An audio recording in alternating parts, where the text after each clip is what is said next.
সেইখানে ক্লাবে পরিণত হয়েছে। সেইখানে খাওয়া দাওয়া, গল্প গুজব আর ঘুষ লেনদেনের মধ্য দিয়ে সেইখানে রাজনীতি হচ্ছে। আমরা দেখবেন যে যেই সব বামপন্থীরা এই কমিশনের আজকে বড় বক্তব্য দিচ্ছে, সেই সব বামপন্থীরা আওয়ামী লীগের তল্পিবাহক ছিল। কেউ কেউ 14 দলের সমন্বয়ে ছিল, কেউ কেউ আওয়ামী লীগ হয়ে এখনো আওয়ামী লীগের পক্ষে বক্তব্য দেয়। তাদের এক নেতা, সিপিবির এক নেতা এমএম আকাশ আওয়ামী লীগকে এখনো প্রতিষ্ঠা করতে চায়, আর তারা সংস্কার কমিশনকে উল্টা পাল্টা বক্তব্য দেয়। আলী রিয়াজের আসরে বাংলাদেশকে গৃহযুদ্ধের জায়গায় নিয়ে যাওয়ার একটা চিন্তায় ব্যতিব্যস্ত আছে।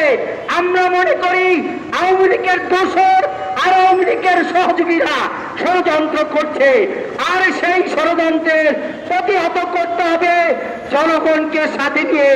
আমরা আমাদের বন্ধু প্রতিম যুগপৎ আন্দোলনের সকল রাজনৈতিক দলকে ঐক্যবদ্ধ থেকে এই ষড়যন্ত্র প্রতিরোধ করার জন্য আহ্বান জানিয়ে আমি আমার বক্তব্য এখানেই শেষ করছি। জয় হোক মেহনতি মানুষের।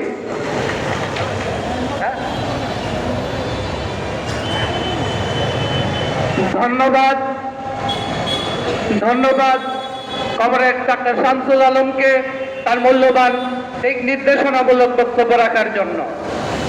আপনারা জানেন